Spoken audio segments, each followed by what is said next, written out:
A day in my life as a content creator, as a girl for considerate age of 9. Hi mga biso, pasensya na guys, sobrang lakas ng ulan sa amin kasi yung nga pala ako.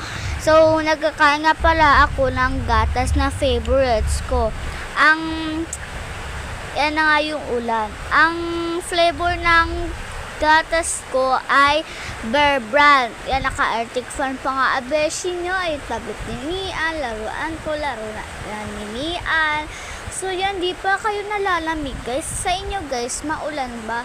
Sa amin guys ay oo, maulan. So yan, tamang kain lang ako. Sarap guys ng gatas ko. Hindi pa nauubos guys. Ay nagkakain pa nga ni ako eh. Ayoko pa magkain kasi nga nagbo-voice over ako eh. Baka kasi mabulunan ako. So yan, may pa-heart pa. Ang beshi nyo ay si Mian. Sorry guys. Ay, ako pala yan guys. So yan. Yan. Smile pa more. Cute pa more. Ay, di naman yung cute yung beshi mo. Beshi nyo guys. Nagpapaganda lang yan. So tigkat ko muna yan guys. So yan. Kunwari, walang alam. So, naala-alam nyo guys yan, be. So, wait lang guys. Ayan na guys, tigkat ko na. Hinarap ko na yan mga beshi ko. Yes, ayan nga. Tamang kain ulit mga beshi ko. So, yan.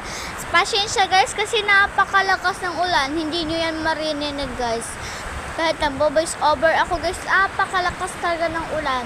Kahit anong pilitin nyo, wala talaga, hindi talaga nahina yung ulan na yan. Magdamag talaga yan, umaga tanghali taps ngayon guys. Siguro hindi ko alam kung gabi ay maulan ulit guys. So yan lang guys, bye bye.